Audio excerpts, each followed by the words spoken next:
We are the anchors of Queer News Tonight, and this evening we discuss the queer headlines. ArtsUnited presents R&B Meets Pop, then Opera, on February 23, 2024 at Sunshine Cathedral Center for Performing Arts. Many diverse local artists will perform. Bridget Ziegler, once a socialite among gay friends, becomes a conservative activist and supports anti-LGBTQ+ policies, disappointing her former pals. And Queer News Tonight's Al Ferguson says she loved RuPaul's Drag Race. Democrats win a special election in New York. George Santos' epic failure now comes to a close. Does the gay community cheer for this news? She's a drag queen. No, she's a bodybuilder. No, they are secretly twins. What's really going on for Bonnie Builder? Good evening. Welcome to Queer News Tonight. This is the world's first and only LGBTQ+ daily evening television news, broadcasting live and available on demand, available on all smart televisions, including Roku, Apple TV, Android TV, Amazon Fire TV, Twitch, YouTube, and Facebook. It's time to queer up the news for Thursday, February 15, 2024. We are live and literally out of the closet and into the headlines. So many of your important stories we are going to tell this evening on Queer News Tonight.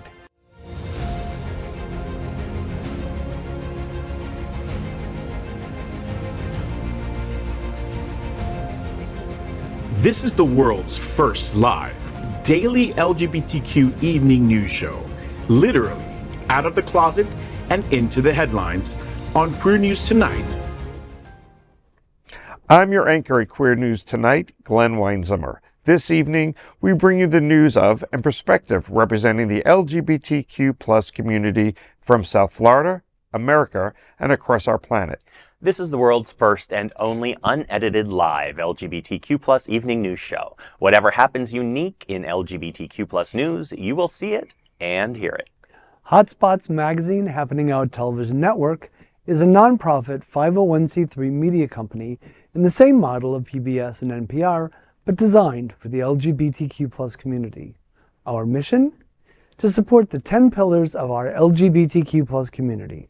We want to inform and educate the key issues of our Black community, Latino, lesbians and queer women, trans, students, youth, seniors, HIV/AIDS healthcare, business, social justice, and faith. Help us support our community. We are part of one of the largest LGBTQ+ media companies in America, HOTspots Magazine, and Happening Out Television Network. In 2024, our magazine is celebrating 40 years of the LGBTQ+ experience, and our television news, talk, and entertainment shows support our mission to educate the LGBTQ+ and broader community. Let's welcome anchor Tai Houser. He's a professor of English and Humanities at Broward College and teaches in the College of Business at Florida Atlantic University. He has served as a visiting professor at colleges in Bolivia, Brazil, China, India, and Spain, and provides an international viewpoint. Tai owns Linden Bridge, an educational experience company. Good evening, my friend Tai. Hi, Glenn. It's great to be here with you and this incredibly diverse panel. Oh, wow, look at us. Look how diverse Look at we us. are. It's shocking. Well, I look forward to good conversation with three amazing guys. Awesome. Next, let's welcome anchor Gregg Shapiro. Gregg's 9th book, Refrain in Light, was selected for the Poetry Mutual 10 Best Poetry Books of 2023. His entertainment coverage, including celebrity interviews, runs in a variety of print and online publications. Welcome, Gregg. Hello, everybody. What a fun party this is going to be. I'm so glad I wore this frock. It is a nice frock. I would have belted it, but that's just me. Okay, let's welcome Ryan Hurst. He is the Director of Individual Giving for the National LGBTQ Task Force, one of the world's largest and most important LGBTQ+ social justice organizations. The task force will present one of the world's best travel destination parties on Miami's South Beach, February 28th to March 5th. Welcome, Ryan. What's that all about? Thank you. Have you all got your tickets and passes yet for a winter party? I expected you to slip one to each one of us this evening. Well, I mean, first I need to see your outfits. I need to see your Speedos. I need to see... I'm out. No, absolutely. I need a moo-moo. I'm going to wear all white latex. Is that okay? culture. Absolutely. I don't Our think they theme, make it that big. our theme is always be you. So be you, come in whatever you are comfortable with. Be part of the party. Celebrate queer joy. Buy tickets and passes now at winterparty.com. Fantastic. Awesome. Thank you for filling us in on that breaking information. We are the reporters for Queer News Tonight, and this evening we begin with the queer headlines. The LGBTQ plus community in South Florida and across America is diverse. Our community across the world is vast, and here are the bullet points of the queer news for Thursday, February 15th, 2024. We begin with breaking news. David Archuleta's private Rock the Block youth event canceled after concerns for security. David Archuleta is performing Saturday, February 17th at Rock the Block, a street festival on Wilton Drive. While in South Florida, he has other private engagements planned. One of them was to support the Sun Serves youth program with a special visit. It has been canceled. The program was to be at Tulio's restaurant on Wilton Drive and would include food from the restaurant and a presentation by Archuleta, and then an educational behind-the-scenes tour of how a festival like Rock the Block works. The plans unraveled over Archuleta's team members' concerns for security and safety after the event went public. An announcement was made for the event in social media, and the American Idol star felt that any public information on this youth program with a specific time and place could have unintended consequences. Harmony Waves founder Gary Van Horn said, quote, David Archuleta has a deep commitment to our community and especially for youth and mental health awareness. He is extremely disappointed to not be able to do this event. Van Horn adds that the first Rock the Block Festival street closure of Wilton Drive is not affected by the cancellation of the private event at Tulio's with SunServe. Queer News Tonight's Faye Watt will rock the block and be hosting on stage, and thousands are expected at Saturday's festival in Wilton Manors. Nice. Next, let's queer up South Florida and Florida. ArtsUnited R&B Meets Pop and Opera comes to Sunshine Performing Arts Center, February 23rd. This unique event features a lineup of diverse local artists, including R&B pop recording artist John Davis, pop singer Alexandria Thomas, classical pianist Sammy Frey, and opera singer Jean Valente. Tickets start at $30, offering audiences an unforgettable evening filled with a fusion of musical genres. Don't miss the chance to experience the talent and versatility of these exceptional performers on one stage. ArtsUnited focuses on showcasing the art of the LGBTQ plus community in all genres, including visual art, music, theater, film, and fashion. It's an incredible cultural institution for our community. Sunshine Cathedral Center for the Performing Arts is America's leading LGBTQ plus live entertainment series. For further details and ticket purchases, visit artsunitedflorida.com/tickets. Tickets are available now for an unforgettable evening where R&B meets pop and then transcends into the elegance of opera. Join us on Friday, February 23rd at 8 p.m. for a captivating showcase featuring me, John Davis, Alexandria Thomas, Sam Frey, and Jean Valjean. You don't want to miss out on this experience. Secure your seats today for the R&B Meets Pop and Opera Showcase happening at the Sunshine Cathedral Center for the Performing Arts. The Celebrating Diversity Performing Arts Series is proudly presented by ArtsUnited. Get your tickets now and be part of an experience you'll never forget. This is great. I love that ArtsUnited has come from basically being a small group that just showcase artwork around the drive to actually now including visual arts and all of that go along with it. We have them at the restaurant when we first opened it, Boner Italian, 7 years ago. We partnered with ArtsUnited to be able to showcase mostly LGBTQ artists on a monthly basis, and it's been successful, and it's been a lot of fun to see the diversity, different types of artists and what their medians are. It's not exclusively LGBTQ, but it's pretty much 99% LGBTQ, and some of my favorites are those butt ones. Those Dennis Dean's butt, not his butt, but the butts he took pictures of are a winner. And then Sunshine Cathedral, same thing. They've always been a leader in diversity and openness for the church, but they've got so many other things coming up. They've got Center for the Performing Arts. They're doing Sounds of praise and protest. They've got another one, I can't pronounce his name, David Mayoka as Liberace as a tribute. So there's a lot of stuff happening. So it's great to have these partnerships that happen. Obviously, Sunshine Cathedral, beautiful facility, lots of space for such a group. And to see kind of this mashup of genres coming to perform, I think that's kind of exciting. I want to see... you wear opera glasses? I mean, what do? You got to bring a whole bunch of stuff. I don't know. A flame, when they... A lighter? A lighter. That's right, man. You got all kinds Bring of it things all. happening. It's like going to the Rocky Horror Picture Show. No, we are so lucky because when I moved here from Chicago, people were like, you're moving to a cultural wasteland. And boy, they're wrong. It is so not that. It's the opposite. So keep up the good work. I do miss watching the old people on South Beach in their rocking chairs dying when I first moved down here 40 years ago. We have come quite a way with our entertainment. So just move to South Beach. Get a rocking chair. No comment. I just love that there are organizations that feature and give opportunities, particularly to LGBTQ artists. It's so important that we celebrate the talent that comes from within our community, that we tell our stories through art. Also, this event just sounds amazing. Pop and opera sounds super cool to me. Yeah, and super gay. Next, let's queer up education.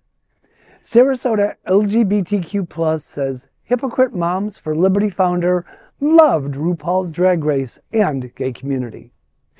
Bridget Ziegler, co-founder of Moms for Liberty, has undergone a notable transformation from her days as a socialite, partying with a circle of gay friends and a lover of RuPaul's Drag Race, to becoming a conservative education activist championing anti-LGBTQ+ policies. Nishit Patel, one of Ziegler's former pals from her queer circle, recalls fond memories of their time together in Sarasota, but notes a shift in her political stance over the years. Zara Berry, a lesbian author, podcaster, and life coach, is another former acquaintance who has expressed disappointment at seeing Ziegler become associated with anti-LGBTQ+ legislation such as the Don't Say Gay bill. Berry remembers Ziegler as warm and accepting. Berry mentions that Ziegler was very well aware of her being a lesbian and was never uncomfortable around her girlfriend. Gabrielle Harris, another friend, recalls a time when Ziegler was not politically inclined. Ziegler's marriage to Christian Ziegler and subsequent appointment to the Sarasota School Board marked a turning point in her public profile, with her support for anti-LGBTQ+ policies drawing criticism from former associates. Prominent media personality Al Ferguson reflects on Ziegler's past as an ally to the LGBTQ+ community, juxtaposing it with her current role in conservative activism. Ferguson, who lives in Sarasota, said, I was introduced to her in Sarasota several times. At a restaurant LGBTQ+ themed party, we were introduced at the height of my work on RuPaul's Drag Race. She told me she loved the show and was a fan, end quote. Today, a decade later, the words and actions coming from Moms for Liberty and Bridget Ziegler are very different. But it is clear that the founding author of Florida's Don't Say Gay law didn't always say don't. Hey, Breezy, as a journalist, I've been fortunate to have a number of folks feel comfortable enough to come out to me during interviews. Just Google my name plus Carly Simon. Then call me. So this woman is incredible, right? First of all, so we have this backstory now coming out about her, but we also have the fact that she and her husband essentially do threesomes where the husband is now suspected or has been accused of sexual assault during it. Their female partner. Yeah, she's been taken to task for her lack of knowing anything about education while she serves on the school board. I mean, the mountain of hypocrisy that is the DeSantis camp in Florida is absolutely incredible. I don't know what else has to happen for people to wake up and see what's really going on here.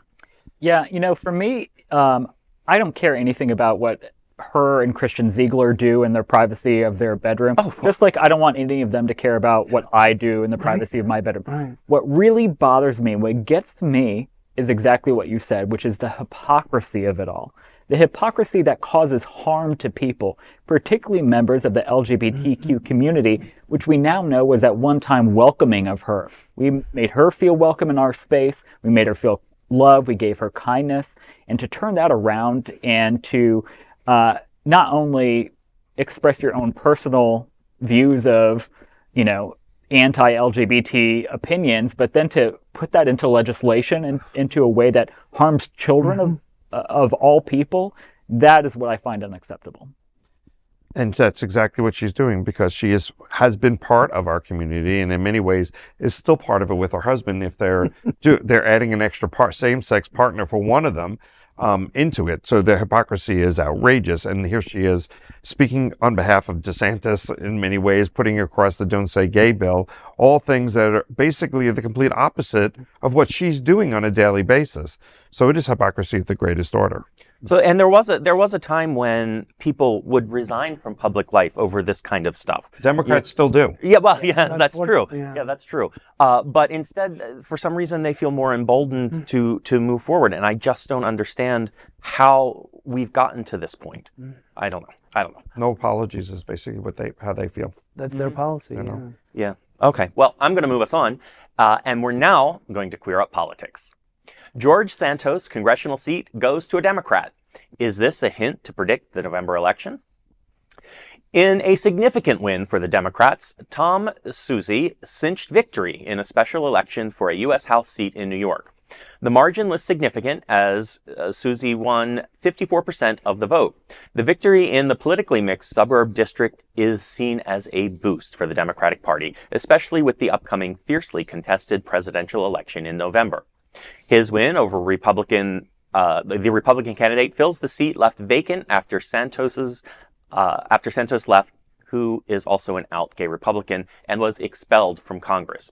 Returning to Washington after representing the district for 3 terms previously, Suozzi's victory narrows the Republican majority in the House and underscores Democratic strength in suburban communities. The outcome resonated with Julie Chavez Rodriguez, the Biden-Harris 2024 campaign manager, who emphasized the rejection of Trump's agenda by voters. She said, quote, "Donald Trump lost again tonight," end quote. And this highlights the voters' response to the Republican Party's alignment with Trump's policies. Former South Carolina governor and Trump's primary challenger, Nikki Haley, echoed a similar sentiment, attributing the loss to the enduring influence of Trump. Haley said, quote, "Despite the enormous and obvious failings of Joe Biden, we just lost another winnable Republican House seat because voters overwhelmingly reject Donald Trump," end quote.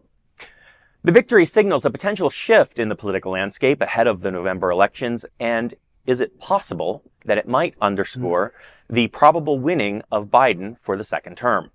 I'm not sure how much this really indicates for us. Didn't they all go out to vote in the middle of a blizzard? Wasn't that going on at the time?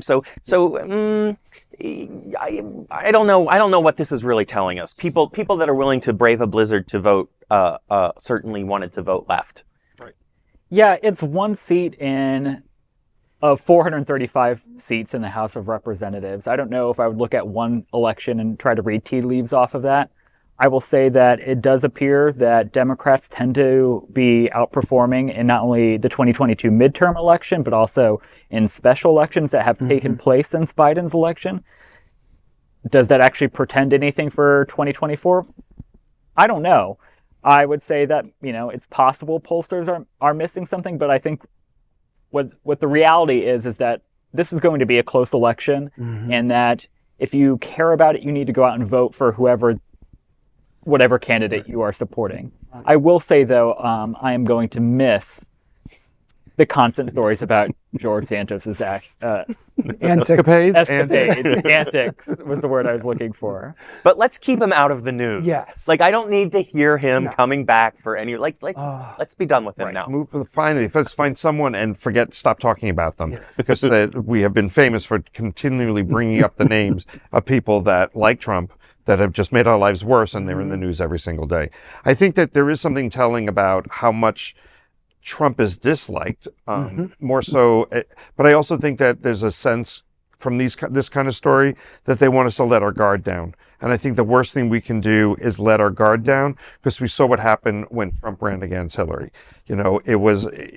Everyone thought Hillary was a shoo-in. Most people feel right now, with all the news that's coming out, with DeSantis no longer being there, with Haley sort of stepping up to the plate and spreading other false narratives, if you will, that'll make us complacent, and then maybe our folks won't go out and vote. And it is so important in this next election. And I know we hear this all the time. This election is the most important election of your lifetime. But in this case, it really is, because democracy sits on the edge right now. And we all know that, or at least I believe that Trump comes back in, our democracy as we know it will not exist. Right. And everything he's doing right now with all these lawsuits to just kind of push them down so that they don't happen before the election, so that after the election, he can eliminate all of his enemies. He said it out loud. Right. And then where are we left? Because the courts won't matter. He can assassinate whoever he wants because he believes that he should have complete immunity.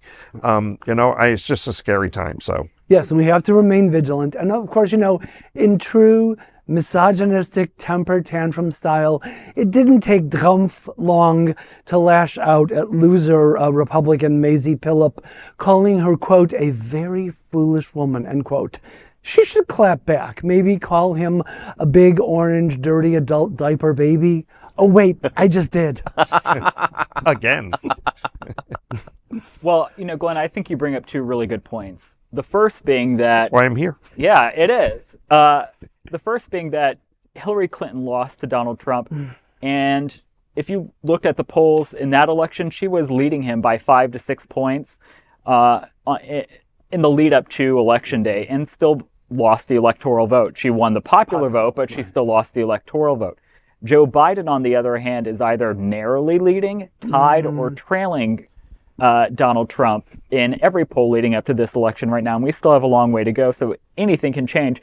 But if you're a Biden supporter, if you are anti-Trump in any way, there should be nothing about anything that's happening that makes you comfortable and makes you think, I don't need to turn out in this election. And Ryan, before you move on, we saw when Hillary was a shoo-in that all of a sudden a Comey shows up from the FBI and keeps throwing, no, she's not guilty, there's nothing more to talk about. And then a week before the election, suddenly we need to reinvestigate it. And was that enough to throw the election? It was so damn close, who knows? And we're seeing these same kind of stories now coming out about Biden and Hunter Biden and, opening investigations. And then, what happened last week when the report came out that Biden was clear, but he's like an old curmudgeon who deserves to not be treated well, which is sort of what they did to Hillary. So they left a question open for everyone, and history repeats itself. So, if we're not vigilant, who knows what's going to happen? Well, it worked one time, it could work again. Absolutely. All right, now, next, let's queer up HOTspots magazine. Drag queen bodybuilder on the new cover of HOTspots magazine honoring Queer Black History Month.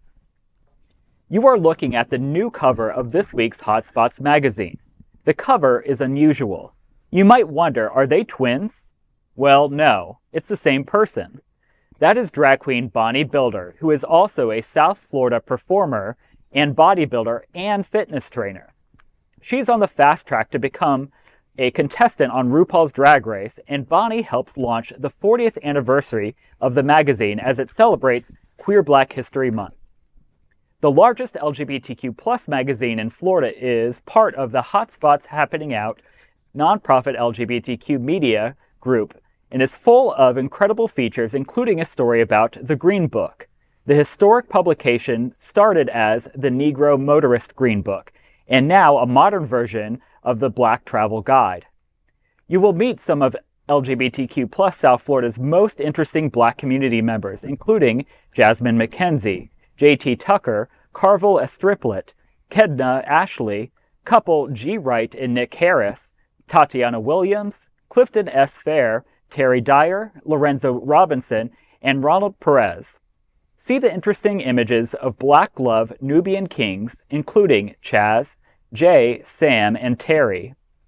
It's time for Harmony Wave's Rock the Block on February 17th, and read all about it with an exclusive interview with American Idol and Wilton Drive star David Archuleta. An interesting feature is what February means in LGBTQ+ history. A major new show comes to the Kravis and biomusical of LGBTQ plus icon Alanis Morissette called Jagged Little Pill. It may catch you by surprise as HOTspots tells you about Monster Jam, the famous Monster Cars live-action show coming February 24th and 25th. Learn about the South Florida Pride Youth Band season 13th concert February 26th and one of the world's largest medieval festivals as the Florida Renaissance Festival comes to South Florida through March 24th. HOTspots explores one of the big social justice events of the year at Stonewall Museum's Gala, Standing on the Shoulders of Heroes. The gala is February 24th. Awards are presented to Diana Nyad, the HBO program The Stroll. Visit Lauderdale's Stacey Ritter and LGBTQ+ youth activist Xander Marix. Learn all about 2 big shows coming to the Broward Center, including Tony and Tina's Wedding, February 25th, and Lin-Manuel Miranda's pals from Hamilton, Manny Gonzalez and Javier Munoz, will perform together in a new show called Top of the World at the Parker on February 17th. And as always, HOTspots Magazine is going to help you with all the choices of what to do this busy weekend and week throughout LGBTQ South Florida. The new issue is on stands today. Pick it up. I don't know if you need to read it because I think I just did. But there are some great pictures, and it's going to be a good reminder of everything that is coming out and happening this week and this weekend. And of course, more details. But I usually don't go to West Palm, just like I don't go to Miami. But I would go to the Kravitz to see the Alanis Morissette show. Sure. Oh my God! I think that's going to be good, and it's a beautiful facility. But do you go to the Renaissance Festival? You ever been to? Yeah, I went last year. I don't. The first I mean, time it's in kind 15 years. The costumes are nice. I'm a little scared of the people with the turkey legs. You know, I walk around eating the You gigantic. can see that legs. in Orlando at like Disney and stuff. I would like to see You haven't like reached rousting. into a bowl of brine No. and pulled out a pickle? No. I mean, there's enough to choose from Yes. between Black History Month, which I'm really interested in the Green Book. I think that was fascinating history that's there, and some great people are being recognized. Carvel, as we all know her, she has her own bicycle store, Carvel Bikes in town. She's an amazing Black trans woman that does a lot for our community. Lorenzo Robertson's been around forever, and he runs the Ujamani, I think is how you pronounce it, men's collective, another great guy and great leader in our community. And then you got Stonewall, which of course, is, keeps our history alive. And so they've got their gala coming up. And, unfortunately I'm out of town. I would have liked to have gone to that one. And some of us have even sat at the same table as Bonnie Builder. Yeah. Yeah, Bonnie that's Builder's right. been here. That's right. We've actually shared space. Yes, I've been on the show with her. Yeah, and then medieval times. I mean, this is a gay dream to be able to have costumes for every different event. Tony and Tina's wedding, there's an outfit for that. Medieval times, you get to get dressed up again. I mean, I think it's like a plethora of like this. You can do your whole year's album and choose what you want next year for your Christmas card just on this month. In 1 month, yeah. All right. Next, we're proud of our special partnership with Sunshine Cathedral, the world's largest queer church here in Fort Lauderdale. Supporting that partnership, we're broadcasting from our permanent set here at Sunshine Cathedral at the Happening Out television studios. We broadcast Sunshine Cathedral's Sunday International Service at 10:30 a.m.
We finish tonight's Queer News headlines with a segment we call LGBTQ plus 1 Minute News. LGBTQ plus 1 Minute News. Let's queer up the USA view. South Dakota Governor Kristi Noem has humiliating $300,000 payment to LGBTQ plus community over hate. South Dakota Governor Kristi Noem faces another setback as the state is ordered to pay $300,000 to a transgender advocacy group for wrongfully terminating a contract. The Transformation Project sued after Noem's administration canceled the agreement, citing opposition to government funding for the group. Noem's refusal to pay $39,000 to the organization has cost her a hefty settlement of $300,000, highlighting the price of bigotry. After the order, South Dakota's Secretary of Health, Melissa Maxted, issued a letter apologizing to the Transformation Project. Lead attorney Brendan Johnson commended the LGBTQ plus community's resilience. LGBTQ plus 1 Minute News. Let's queer up gay culture. My husband, Jake Gyllenhaal, thrills LGBTQ plus community by taking a sweaty, hard pounding for new movie role. Jake Gyllenhaal amps up anticipation for Roadhouse with a rigorous training regimen showcasing his dedication in a behind-the-scenes clip portraying a former UFC fighter in the action-packed remake.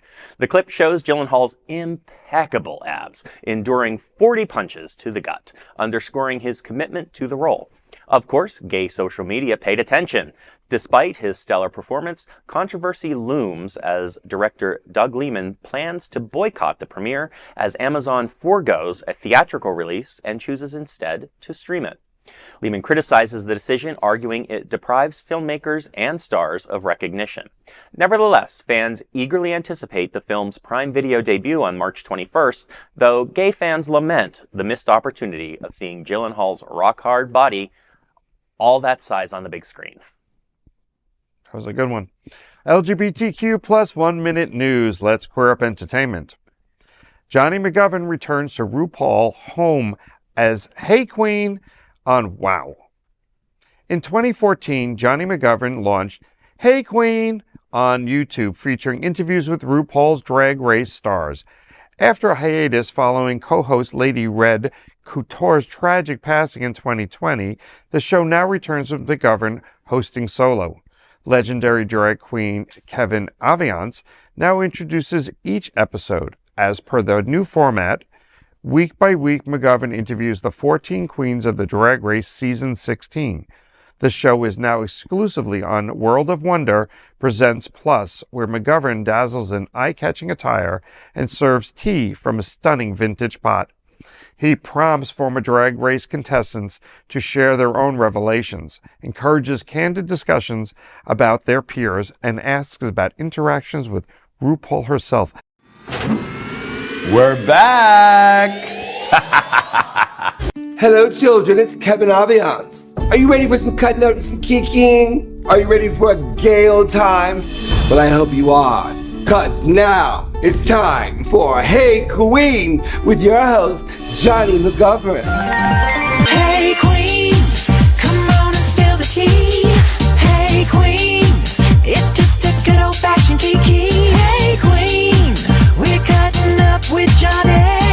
Hey, hey, hey, hey, hey, hey Queen. Get ready to get some whiplash, honey, because the fabulous, gorgeous, stunning Hershey La Courgette is here! Yeah!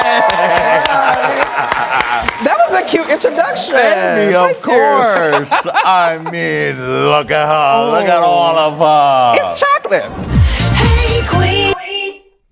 LGBTQ 1 Minute News. Let's queer up politics. Proud Boy and Florida gay adult film star sentenced for beating cops at January 6th insurrection. A Florida Proud Boys member and adult film star involved in the January 6th insurrection has been sentenced to 2 years in jail for his actions. This includes a year of supervised release after serving his time and an order to pay $2,000 in restitution. Stephen Miles, 40, was arrested in April 2022 after assaulting Capitol police officers in an attempt to overturn the 2020 election results. Wink News said Miles traveled from Florida to D.C. for the insurrection. He used a wooden plank to breach the Senate wing door, allowing rioters to invade the Capitol. Miles has worked in adult film studio Lucas Entertainment since 2013 as Sergeant Miles. LGBTQ plus 1 minute news. Let's queer up Black culture. You should know about this author who birthed Black lesbian literature. Queer Black history takes us back to 1974. Against the backdrop of Black civil rights and nationalism, a brave librarian, journalist, novelist, and scholar, Anne Ellen Shockley defied norms by penning Loving Her, the first Black lesbian novel ever. This landmark publication, celebrating its 50th anniversary in 2024, challenged prevailing notions of Black identity and sexuality. Shockley, though not a lesbian herself, boldly portrayed Black lesbian protagonists, paving the way for subsequent works such as Gloria Naylor's The Women of Brewster Place and Alice Walker's The Color Purple. Her courage in championing lesbian visibility within Black literature remains a vital contribution, reflecting her commitment to expanding narratives and fostering inclusivity. To Queer News Tonight, she is the representation of Black History Month. LGBTQ plus 1 minute news. Let's queer up business. Oreos are now grooming because Nabisco supports PFLAG. A far-right group has sparked controversy by accusing Oreo of grooming children through its partnership with PFLAG. The National Legal and Policy Center released a video questioning the cookie brand's motives, claiming it's corrupting children. Featuring images from Pride events and LGBTQ plus inclusive books, the video aims to incite fear. However, the allegations are very misleading. PFLAG supports gender inclusivity, but does not advocate gender transition treatments for young children. Additionally, advocating for inclusive literature does not equate to promoting explicit content for minors. The accusations highlighting ongoing tensions surrounding LGBTQ plus representation and underscore the importance of promoting accurate information and fostering inclusivity. LGBTQ plus 1 minute news. Let's queer up the worldview. History as Spain celebrates the first openly LGBTQ plus matador, bullfighter. Spain's first openly LGBTQ plus matador, Mario Alcalade, hopes his coming out will inspire others in the bullfighting industry. Alcalade, 31, revealed he's pansexual last month, aiming to normalize LGBTQ plus identities. Alcalade's decision was spontaneous, but he says coming out boosted his social media following. Currently working as a baggage handler at Madrid Barajas Airport, he plans to establish an LGBTQ plus bullfighting club in Chucheca. Madrid's LGBTQ plus neighborhood, Alcalade's bold move challenges norms in the traditionally macho sport, advocating for inclusivity and acceptance. By coming out, he paves the way for a more diverse and inclusive future in bullfighting. LGBTQ 1 minute news. Let's queer up entertainment. Will ABC introduce a queer season of The Bachelor? Here's the answer. After 2 decades, the Bachelor franchise hints at a queer-themed season, offering hope for LGBTQ plus representation. Executive producer Bennett Grabner shared insights revealing pitches for spin-offs, including a gay bachelor. While the show lacked intentional queer matchmaking, several stars have come out as queers. Past seasons hinted at same-sex love, like Bachelor in Paradise and The Bachelor Vietnam, where contestants chose each other over the lead. Considering this finding, contestants won't be the challenge for the show, but persuading ABC to greenlight and promote it poses a hurdle. Fans eagerly await a season as The Bachelor aims to diversify reality TV. LGBTQ plus 1 minute news. Let's queer up gay culture. In Pride Memoriam. Founder of NYC's iconic Continental Baths, Stephen Ostro, dead at 91. Stephen Ostro, creator of the Continental Baths, where stars such as Bette Midler and Barry Manilow rose to fame, has passed away at 91. Born in Brooklyn on September 16, 1932, Ostro revolutionized NYC's gay scene in 1968 by opening the Continental Baths. Dissatisfied with existing clubs, he created this vibrant space for performers and patrons. From Melissa Manchester to Nell Carter, many stars kick-started their careers here. Ostro's legacy extends beyond entertainment. He transformed a seedy culture into a platform for talent. His vision shaped the careers of numerous artists, leaving an indelible mark on LGBTQ+ history. Rest in peace, Stephen Ostro. LGBTQ+ 1 Minute News, let's queer up entertainment. Billy D. Williams says Marlon Brando tried to hook up. In his new memoir, Hollywood icon Billy D. Williams reveals a surprising encounter with legend Marlon Brando. Williams recalls a star-studded party at Brando's home where the Godfather actor made a romantic advance toward him. Politely declining, Williams said, "I'm not into guys." Known for his role in The Empire Strikes Back and Lady Sings the Blues, Williams shares his adventures in What Have We Here? Portraits of a Life. With a career full of intriguing experiences, Williams' memoir sheds light on his experience in Tinseltown. Marlon Brando was a well-known member of the LGBTQ+ Hollywood community. That is today's news for the LGBTQ+ community on the world's first and only daily LGBTQ+ evening news show. If our community is important to you, share this news with your friends and family. Are you, like most of America, part of our very large television audience watching this live LGBTQ+ news broadcast right now on Roku, Apple TV, Android TV, and Amazon Fire TV? Queer News Tonight is the only live LGBTQ+ digital television show in the world that is out of the closet and into the headlines. We need your support. If our community is to grow, we must tell our stories and bring them to the attention of the broader world. This is the only place in the world that tells these types of LGBTQ+ stories in motion and sound. That is the passion of HOTspots magazine, Happening Out Television Network, and Queer News Tonight. I'm your anchor, Glen Weinzimer. On behalf of these amazing LGBTQ+ reporters and friends, the anchors of Queer News Tonight, including Dr. Tai Houser, Gregg Shapiro, Ryan Hurst. We will see you daily at 8 p.m. To our LGBTQ+ world, we wish you good night.